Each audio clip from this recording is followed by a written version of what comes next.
On this episode of the Post House Podcast, we talk with our senior producer and motion graphics designer, Joe Cygan. This Chicago native loves white socks on the field and goofy socks on his feet. He also has pretty rad taste in music. Welcome to another episode of the Post House Podcast. Today we're here it's finally getting good. Yeah, we're here with Joe Cygan, the man, the myth, the legend.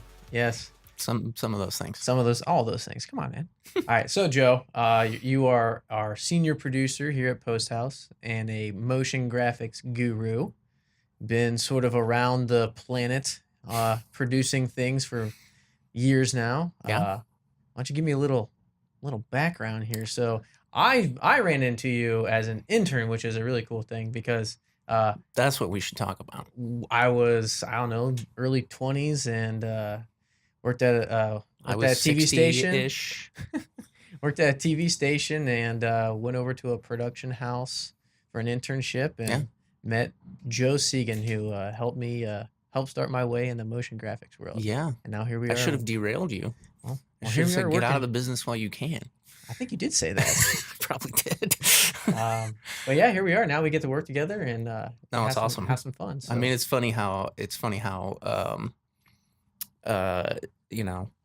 relationships and stuff like that evolve over the time, and the business is so small, right, that you really do have to be friends or friendly at least with everybody, because you never know who you're going to run into again. For sure. Who would have predicted that, the dude that was the intern one day was going to be running the show at, 15 years down the road or whatever it's been. And I mean, I think that speaks a little bit to having relations both with, people you work with and with clients and all that kind of stuff. I mean, it just behooves you to, try not to burn any bridges and, of course. and be good to those people around you, because you just never know how it's going to work out. And like I said, there's so few people that really work and do what we do. You realize that you're going to cross paths a lot, right? Yeah, I mean, that's one of the big things that that kind of the foundation of Post House is those relationships. And the big thing for me is like those relationships are super fulfilling, and they run deep, and there are business transactions along the way, but a lot of the times you kind of want to work with your friends in a way. Because you can have a good time, you can share war stories, you can talk about something 15 years from now and really have those moments. So I mean, give me a little bit of those, like over the years you've worked with some people, obviously, like we talked about our relationship, but walk me down the, like, how important those relationships are with it is kind of who in a way, right? I think it's all who you know. Honestly, I don't think I've gotten a job in the media business in any way, shape, or form without at least having some prior connection. It's and it's not necessarily a definition of skills or experience. Even it's about who fits in the right situation, and the right people in the right role and that kind of thing. And everywhere I've been, it's been that, like, you want to find the right people, you want to work with the right people. A lot of people can do what we do. That's there's people all over the place that can shoot video and edit and do motion graphics and those types of things. Yeah, there's guys around there can render circles around us, but it's but you got to have the right people. Exactly. Right people, right experience. Yeah, and that that matters. It goes a long way. So I've definitely seen that throughout my career, and I've worked for production companies and for agencies and TV station and kind of all of those forms. It all boils down to having the right chemistry in those relationships. With the people you work with and also with clients. I mean, to try to, have a good working partnership with somebody, it means you have to be honest and transparent. You have to, you have to be a good listener and take in what they tell you, but also not be afraid to tell somebody if that's not right, you Right. know? Yeah. And Those are kind of like the best type of relationships, the ones that yeah, are super open. And you don't get those necessarily in the first project. You yeah, got to build that trust over time. And for me, and I think we fall on the same line, that those relationships where you can have that open dialogue, uh, those are the most fulfilling ones, right? oh, for sure.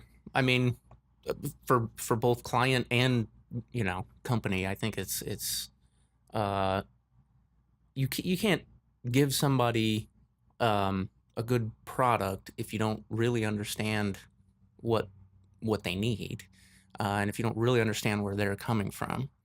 Um, you can make something beautiful, but if it doesn't fit their Right. audience, it doesn't Right. fit what they need. It's a nice piece for the reel, but it's not a good piece for the client. And that's the tough part is to be able to elevate stuff that work that may not be glamorous, may not inherently be beautiful or exciting, Right.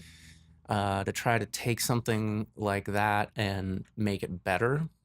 Uh, I think that's what helps build those relationships with clients. And like you said, sometimes it takes few tries, Right. and you may even have to have a few clunkers along the way to build that up, because um, that's how you learn, and that's a two-way street too. That's how the clients learn about, well, if I'm going to work with Post House or somebody like that, what does that take? What do I need to tell them about what I'm trying to say, who I'm trying to communicate with, Right. uh, how I want to inspire them, or make something that's eye-catching or emotional or whatever. So, you know, th- those relationships are tough to build, but once they start, they're like glue. Right. Yeah, That exactly. then there's a trust that goes back and forth, and everybody gets better. The two-way communication gets better and better, to where you can almost anticipate, what somebody's going to ask for, and they can anticipate how long that's going to take, Right. or They what can might manage be some involved. expectations along the Yeah, way. Yep. totally. And that's good. I think that's obviously what we've been trying for, is to build those types of relationships wherever we can. Yeah, when you go back in a little bit on the like that communication side, now, nowadays, like we send proofs via email. There's not a whole lot of client like coming into the studio Right. and sitting down. Although we're like facilitated for that, when we're set up that way. They just don't. I mean, people are busy or they're on the go. You can watch it on your phone. You can comment. You make all those, communication styles and everything you want to do. You can Yeah, do like from your phone, right? it's crazy. And the a lot of times you get an email or whatever, and then you look in this and you read the email and you go, I actually got to use this phone to talk on it, right? I mean, and having that relationship to know you can pick up the phone and call the client and just say, hey, what are you really talking about here? Because we're a little bit confused, and y nowadays you got to have that kind of relationship, because if you get that phone call, like, or if they like, oh, why are they calling, or why are we calling them? Uh, it's not a bad thing anymore. Like it was perceived at one time maybe as a bad thing, Yeah, and now it's like, well, they're calling because we want some clarification. totally. And I think that goes a long way in the relationships as well. Um, on the fulfillment side, like, you talked a little bit about, projects that don't seem so glamorous. How do you reach into a project to get some creative fulfillment out of a project? Uh, I think everyone is unique, so I don't think there's if there was a specific medicine you could take that could make, a potentially boring subject more exciting, I think, I would bottle that and Right. retire. There isn't. It's like you have to kind of try to look at it from your client's perspective and say, well, what's going to make the difference to them, or at least from the audience's perspective, what are they going to look at and say, wow, this is like way better than we anticipated, or it's way better than whatever they did last year, or it's you know I think trying to exceed expectations on those levels is what's becomes the challenge. Right. um Sometimes that's a creative type issue, design type issue, those types of things. But more often, I think the creative part of it is like, how do you turn this puzzle around so that it makes the most sense? Right. And that's, I think that's fulfilling when you get one of those that works. Sometimes you even surprise yourself. You think, this project kind of sucks. You know, uh, it's boring. There's nothing to sink your teeth into creatively. Blah blah blah. And you try a few things, and the next thing you know, you're like, well, uh, it's better than I thought it was going to be. Right. It's polishing a turd, but sometimes that turd comes out real shiny. Right. And sometimes it's our best work, because I feel like a lot of times we have to challenge ourselves in that subject matter. That could be, you could go very formulaic, right? You could go Yeah. a straight, like, here's the subject matter. Let's get some experts. Let's have them talk about it. Yeah. Let's cover it with relevant B-roll, and wrap that up and be done. And a lot of times, the clients will want that. And we always know that is an option. But I think one of the cool things, and the breath of fresh air that you brought to the company, is we had some subject matter pieces that could have been very, very dry, very straightforward, and the client would have absolutely loved that. But you came in and you took those projects and you looked at them through a different lens, Yeah. and you kind of flipped them on its head, and we got to do some really cool things. Tell me a little bit about some of those projects that you got to work on this year, or last year, that you really found were those creative nuggets. Honestly, a lot of the projects have been that way, I think, and it's nice and refreshing to be in a place where thinking outside the box on those things is not only encouraged and welcome, but almost necessary. Right. Because like you said, it'd be easy to press the buttons, do the normal thing that we always do, we've done for years. A simple edit in some cases is enough to check the boxes for the client, right? It'd be done. It wouldn't be good, but it'd be done. Right. It'll look real nice. Yeah, they might be satisfied and it might be okay, but like to try to elevate that stuff and make it better. Right. Every project's a little different. Sometimes, it's a big budget, but doesn't have a whole lot of meat, and we're struggling more to sort of generate those ideas and come up with content. And in other cases, it's a super small budget, but great opportunity or super exciting chance to try something different. And I think it's all just about how you look at them and trying to make the most of each one. There are some that can almost do themselves. If it's a Right. super cool project and awesome stuff, and you've got the money to do everything you want to do and all that. I mean, Everywhere you point the camera, something's beautiful. Yeah, It's that's I won't say that's easy, but it's in the wheelhouse. sure. And some of the other ones, you try to take something that's a little less exciting, make it better. It can be a challenge, but I think for the most part, that's the fun of it too. Helps when you have a client that's willing to take those chances. Right. That's for sure. I mean, and that's both ways, because you could pitch some crazy idea and then they look at you like you got three heads, Yeah. right? And then Been they're like, there. oh, well, you don't get this at all. You don't get our brand at all. Like, oh no, we have these two other options that are like totally brand specific, but we Right. wanted to challenge you on this. Yeah. And then, we might even go down that road, right? And we might even go shoot something, and then like it looks great on paper, storyboarded out perfectly, Right. executed, edited, put in front of the client, and go, oh, that's exactly like you said it was going to be. I thought it was going to be different. Yeah. And you're just like, how does that, where did we misstep? And it was never a misstep on the paper side of it. I think it was I didn't really think you guys would do exactly what you said you were going to do. Yeah. And I that, think we've had those before where this looks just like the storyboard. Yeah.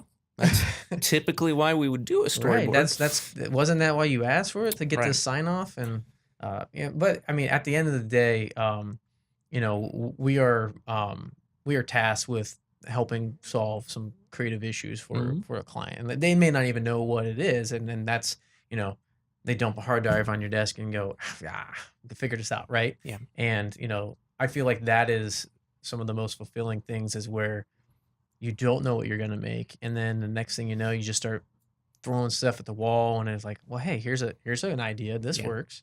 Or you take an old idea that like maybe kind of had some, life to it with another project, and they Sure. were really into it, and you can bring some of those assets into this new project, right?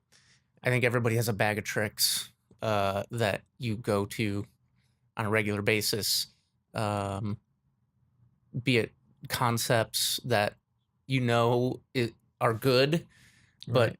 you're trying to find the right fit for it, or something as technical as like a certain effect you might put on something, or a lighting gag when you're shooting, or a lens you want to use, whatever. Uh, I think those are like the tools in our toolbox that we kind of keep going back to, but like conceptually, um, yeah, I mean, trying to elevate those things is it's a process. Right. There has to be some experimentation sometimes. Uh, some of some of the stuff you're gonna make is not gonna be good, Right. and it's okay to have those as long as you can kind of take a step back, look at it, and go, well, that's maybe not the best thing for this application, or maybe that's not the best execution of what we're trying to do here. We need to try something different. That experimentation is really key in finding a way to elevate those projects. Right. So, we have a kind of an internal saying that, sometimes we need the client, a jumping off point for the client. So it's like, let's make something and then maybe they can say no to it. Right. Like, Right. that's probably maybe not the best, like positive outlook on it, but if they see something, then they can, kind of narrow down like, okay, I like this, Yeah. but I'm not really happy with this. But, if you wait too long, you're just like, man, we just kind of got to get moving on this project. Got to start rolling the snowball down the hill so we can see what happens.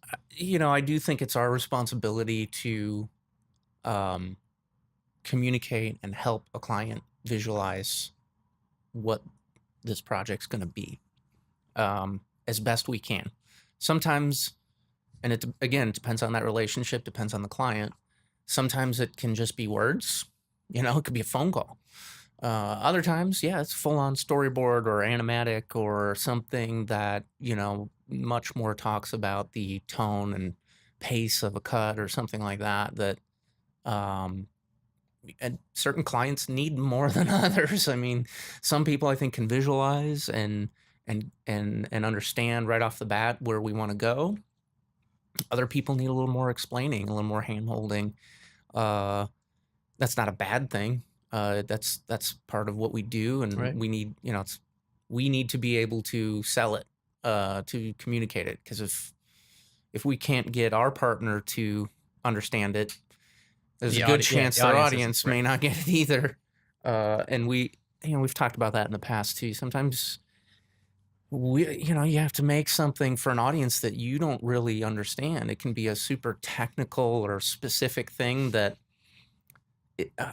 the general public would look at and be completely confused and out of their element. Right. But for this particular group, whatever it is, they get it. They're bringing their own knowledge to it. They understand these things. And so, knowing your audience Right. and those types of things are just key to making all these things work. Right. And I think we do a pretty good job of going through the process of finding those things out and exploring options and, uh, like you said, I mean, give them something to say no to, but maybe give them something that they go, wow, I never thought of Right. this. I never visualized annuities like this.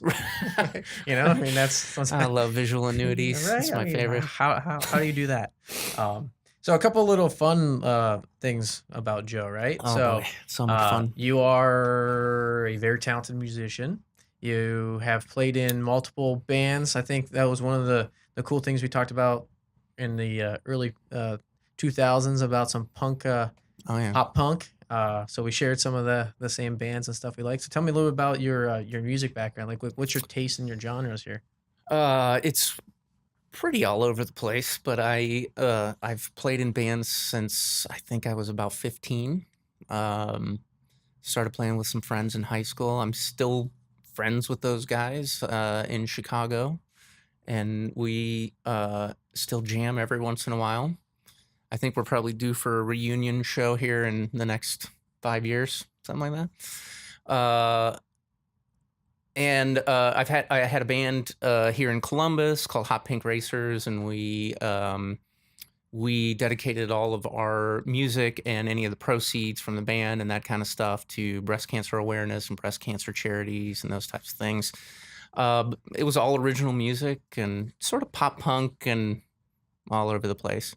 I mean, my influences are pretty vast. Yeah, I mean, I could walk by your office any day and hear some Black Sabbath coming out of there and some Green Day, Blink, and then Tool.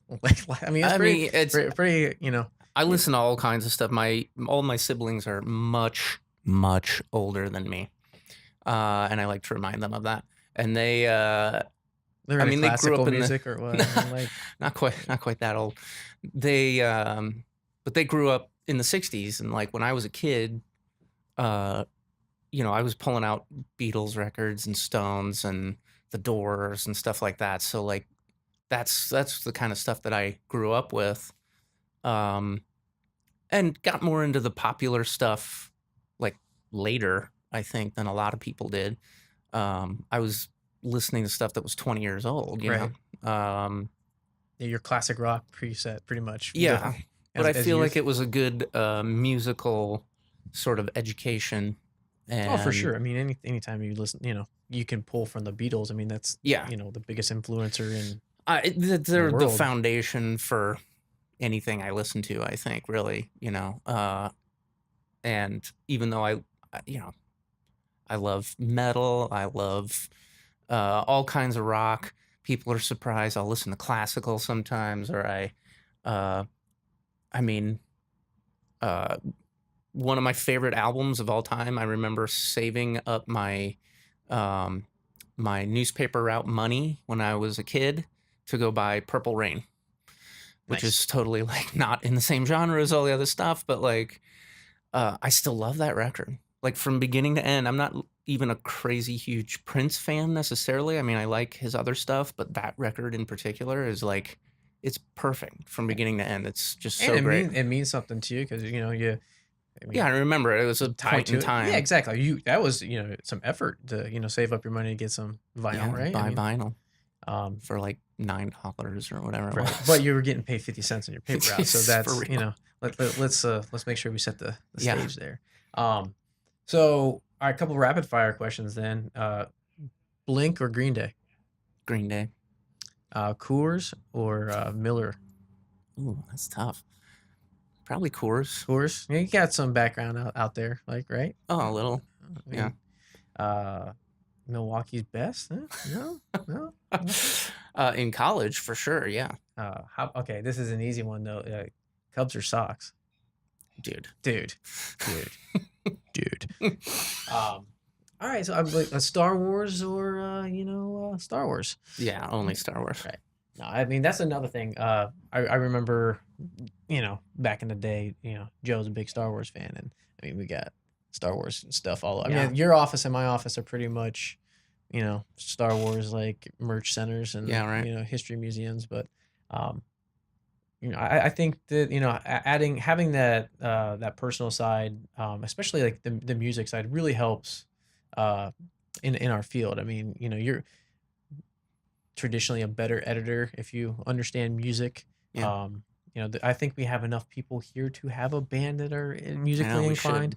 I mean, I know Kirk, he plays Next the round drums. of podcasts will be the Post House Band debut. We'll have Scott sing, you jam, and Yeah, perfect. I mean, we could be like kind of like the you could be like the Beatles, right?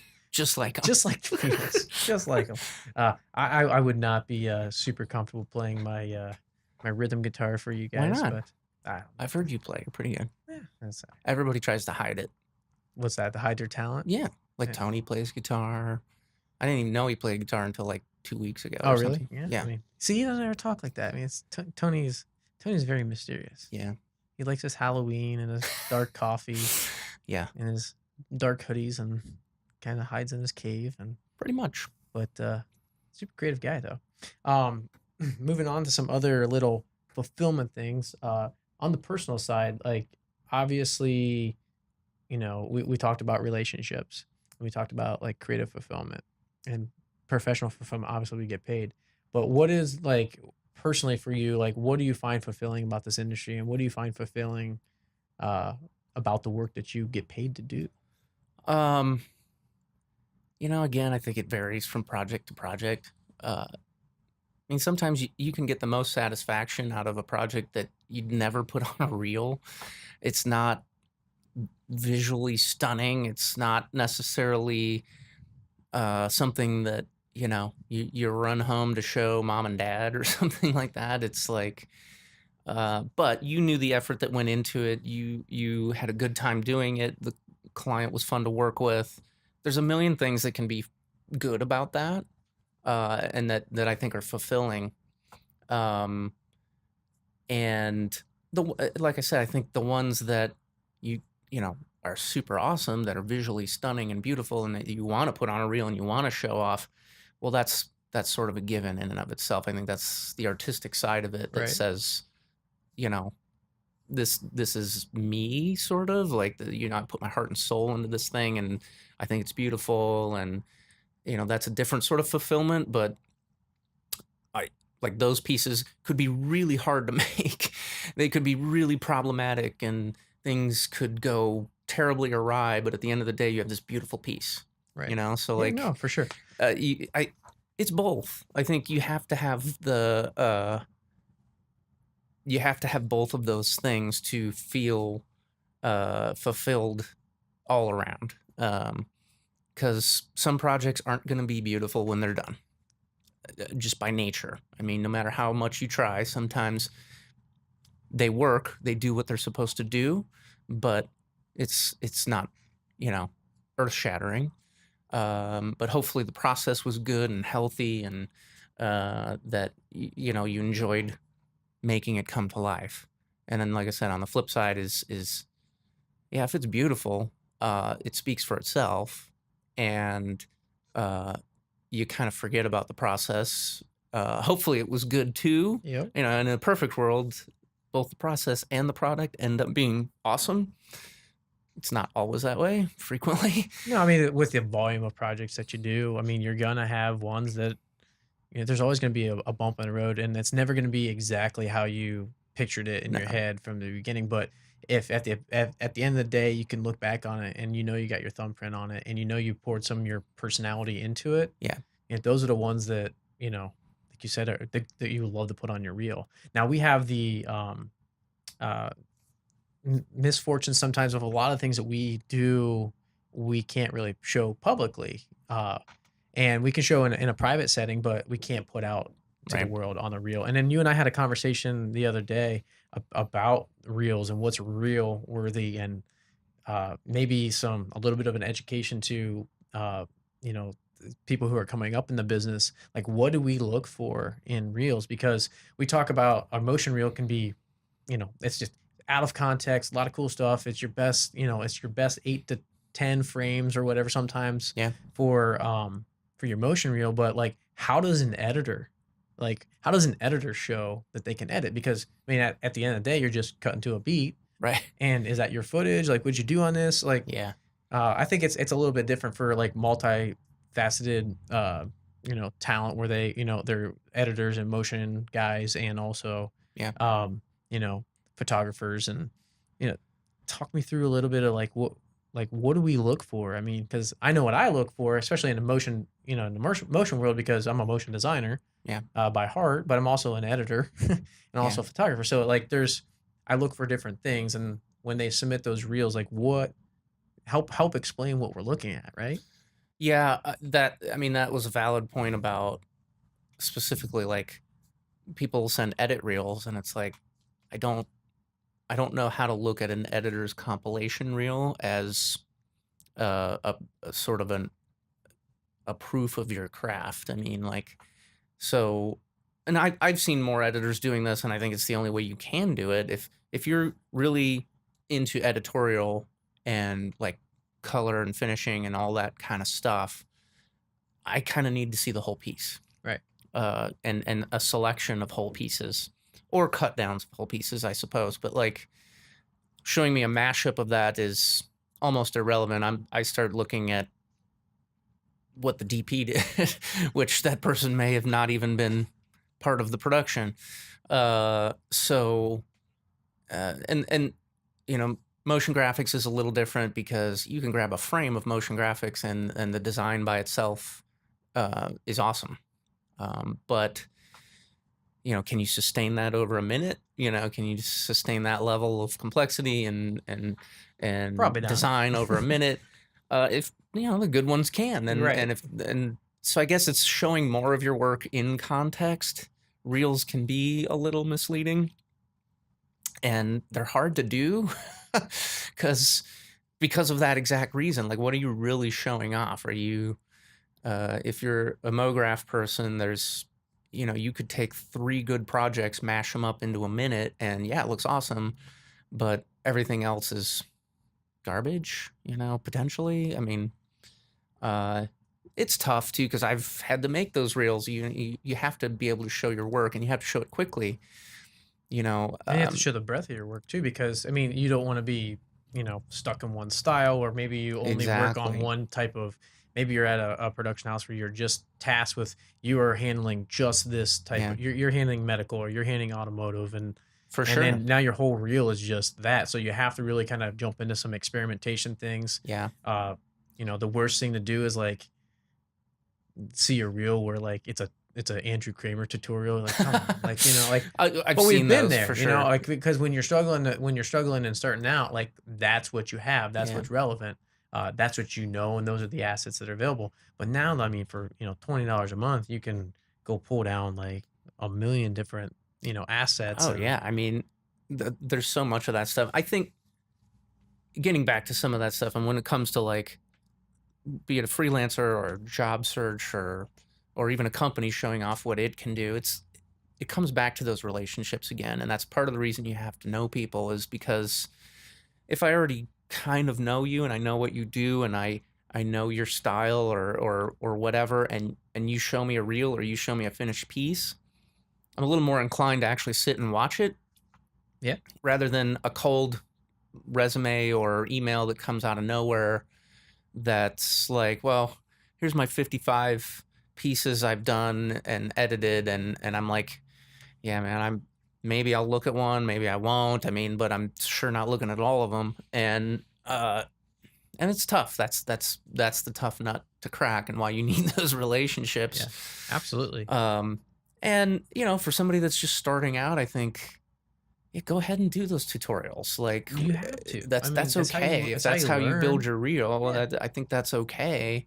Just acknowledge that yeah. that's what it is. Well, people in the industry are gonna know. I Sure. mean, if you're in tune to what's going on, Yeah. aesthetically in the motion design world, like, you're gonna know where that, you know, influence came Yeah, from. you're gonna see some similar things and go, oh yeah, I know where that came from. Right. And like I said, that's okay, because really the best part of the creative process is taking a little bit from here, a little bit from there, a little bit from here, mixing it all up, and then I it's was gonna something say new. that's as a MoGraph guy and also a producer, that's one of the things I actually struggle with a lot is, at what point does it not make sense for me to actually make something by hand versus downloading a template Right. that's already made?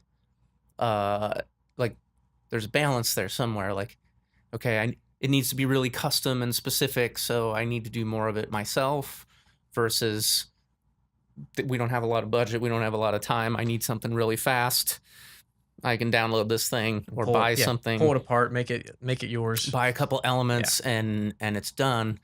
And it's like, I hate to do that because I want to make the motion graphics. But I mean, I think if you make them, that's what you want to do them all. But as a producer, I also realize, I'm like, well, there's some efficiency in not Absolutely. building everything from scratch. Especially when So it comes to, like, 3D modeling and models, like, if you can get a good yeah, jump off, point and it's and that's why $100. there's turbo squids Yeah, and Vado elements and all these other things that, yeah, I mean, you have to maximize the time. We'd never get anything done if we had to build everything from scratch and put every little pixel in its place. You've you got to find a balance between all those. So I think somebody just starting out that uses that same approach, there's nothing wrong with that. it shows a They've got to creative process learn. because they actually Yeah, know, like, they might understand, like, "Oh, I can just download a template." Like, well, have you really downloaded a template and then looked at, like, the guts of a template? right. Like, you have That's an art in and of yeah, itself you got designers sometimes. from all over the world who don't use your workflow, who don't, like, set up projects the same way, that comps are buried in comps and buried in comps, and Yeah. then you're like, "Where is this layer?" Then you find it, and then you realize, like, "Oh, like, this I can't change. I just spent 3 hours. I coulda just made this." That's the toughest thing. You download a template, you think you're saving time, and then you have to pull that whole thing apart because it's so like overproduced to make it look cool that you want to buy it or download it. That you get into it and it's like, man, all I really wanted was this little grungy texture animation out of this, and Right. like I'm digging for it. I mean, again, it's a balance between what you want to make from scratch and what's efficient for your timeline. So, uh, I think there's good and bad with both, and you can customize a piece. You can take a template, customize it so much that you never recognize it as No, a right. template. Um, It's a and if kernel of an idea, if right? it still Yeah. saves you time and effort, or you downloaded that 3D model or whatever, great. Whatever works. That's why that stuff's there, and um, it's amazing to me. I've put models out that I've made on Turbo Squid and those types of things, and every once in a while I get a little $2 check for this or something ridiculous. Uh, Your royalties on your I mean, and design. they were just leftover pieces from something I did in the super basic. Like I don't even know why you would download this. You could probably make it faster than it would take you to complete the sale on Turbo Squid, but people buy them, and okay. Uh, it and it depends on the forte. Some motion graphics is a pretty wide field now too. You get people that are more 3D oriented, whether they're doing characters. Or gaming or whatever. I mean, Gaming is a design. huge Yeah. part of it now, and now it's the 2D character look and the cartoon sort of flat vector thing is huge, very prevalent. There's a million tools out there to do those types of things. It's almost to the point where there's too many tools, and it's like hard to figure out which one should I use to do this kind of thing. They're all really relatively inexpensive too. So, like, Oh you yeah, can have a toolkit, and within a few hours of research, you can find a product that's going to help you with the design or the yeah, look or the animation that you're going to go for. And I think that's awesome, but it still takes, like, that special person to kind of glue it all together, right? yeah. You have. I mean, hopefully you're thinking about the big picture and Right. you realize, yeah, I spend this $40 here to buy this rig or script or plugin or whatever. That's going to save me 20 hours worth of work. It's totally worth it. You know, you have to look at those things and weigh it against your art. Like, is it really worth doing all that from scratch if you can save the time? Probably not. Right. Unless it's a personal project and you just want to learn how to do things. I Well, mean, yeah. great, tear them apart. But And we're not in a market like, LA or London or New York, where you have just someone who sits in the room and just does shading, or sits in right, a room and just does you know character animation, and then you got another lighting department. You got to be versatile, that's and true. you have to be smart with your time, because at the end of the day, you're responsible to the client's budget Yeah, and their timeline.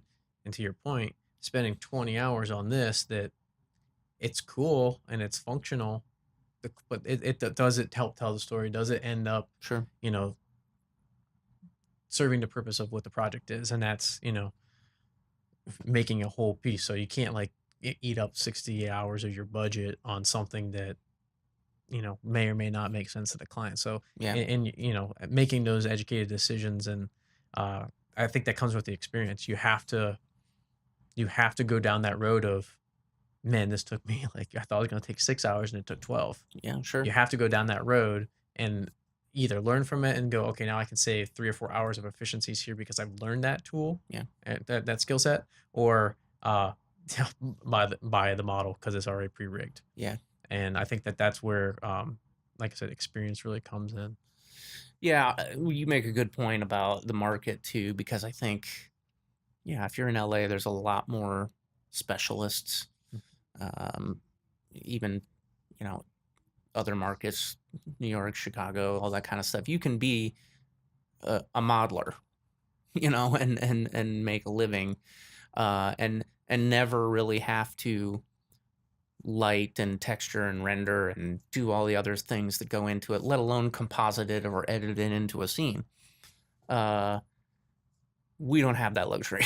Right. If you're going to do a 3D thing, you pretty much have to see it through from model to all the way to the finished frame in the video. And, honestly, I think that goes along with a lot of the jobs that we do. I mean, everybody wears multiple hats, be it on the production side or post side. I mean, I've encouraged editors in this market and others to be more versatile. Like, a lot of people will say, well, I just edit. That's what I do. I cut. And I'm like, well, what about all the other stuff? What about color? What about motion graphics? I mean, at least be able to do, simple titles and basic Photoshop steps and those types of things. In this market, I don't think you can afford not to be able to do those kinds of things, because we need the versatility.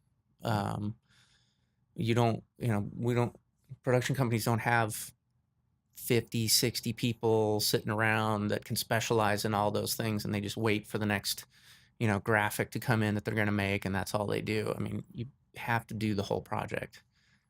That's kind of how I've couched my career recently, was to be able to kind of see things from concept all the way to finish. And there are certain places where I jump in and physically do things myself, and there's other places where I'm like, okay, I'm going to let the experts do this stuff. Or depending on the workflow and the timeline and all that kind of stuff, even things that I could do, it's like, well, I am better off on another project. We're going to hire somebody to do this, that, or the other thing. It's all about figuring out how the big piece comes together. So, I mean, I just think the more people know about everything, the better off. I mean, you never stop learning. Right. From the first day that we hung out and were dabbling with After Effects or Lightwave or whatever the heck we were doing, any day of the week I could be watching a tutorial. Yeah, and I've done it 20 plus years. I don't know everything. Sometimes I think I don't know anything, and I'm, even stuff you've done before that's relatively complicated, you might go, man, I think I know how to do this, but I'm just going to go ahead and watch this one more time to make sure I understand what I'm doing. It's deep, man. There's a lot of stuff to learn, and as long as you keep educating yourself and trying to keep up with those things, there's tons of work that can be done. Yeah, I never want to stop learning, and I've had to hang my hat up on the motion side of things just from efficiency standpoint. But I mean, the principles that are still there, and I still find myself watching those tutorials, even though I'm not sitting in a chair, even though I haven't opened up maybe After Effects in 2 or 3 versions. It's still, I like the process, because then I can help articulate it as if I'm directing, or if I'm like giving some input on, the creative direction. I can say, well, what about something like this? I know you can go find it. It's out there. I've seen it. What about that sort of style? And plus, I mean, that's where a lot of this innovation comes from. It comes from, these leaders in the industry that go out there and experiment and make a something, make a plug-in, and like, oh wow, that now I'm thinking as a producer, well, I know we can do that because there's a plugin available and it can execute, this many steps where it would have taken 25 hours. Now we can do it in 2, or maybe there's a a It particle makes system. it makes you a better creative director if you at least understand some of the process like that. I mean, uh, I've handed things off before to other motion graphics people, and you know when and I've had things handed to me from motion graphics people, and you can tell when somebody set it up the right for way. someone else to work on it. Yeah, that like if I was going to have to do this, here's how I would kind of go about it. And when you get one of those or you give one of those off, hopefully the reaction is, "Oh, great. I totally get it. I see where you're going." Like, yeah, you know, between things being organized in the comps to just setting up scenes and those types of things, like um, that helps a ton versus say, you know, a designer can go out and draw frames. And I'm going to steal a line from a friend of mine that I thought was great. Like a print designer might make 5 or 6 designs in a day, depending on what they're working on. And we have to make 30 a second. So Yeah. it's how that design evolves over time that matters, and how you're going to set that up and how you're planning to get from point A to point B. You know, all those things matter, and it's its own thing. I mean, you have to have that experience, and you have to keep learning yourself because there's always new ways to do it. So kind of to wrap up the talk here, you know, it's a new year, it's 2019. What excites you about what's coming down the pipe here? Well, we have a couple. I mean, we have a new partnership that's super awesome with the Mhm. Blue Jackets. Can we say that? Do I have to say proud sponsors We are a of the proud partner. Columbus Proud partner. proud partner of the Yep. Columbus Blue Jackets? Yep. So that's exciting. I mean, getting to do stuff with them has been a ton of fun for me. So I dabbled a little bit with it when I was freelancing, but You're in it now. yeah, we're in it now.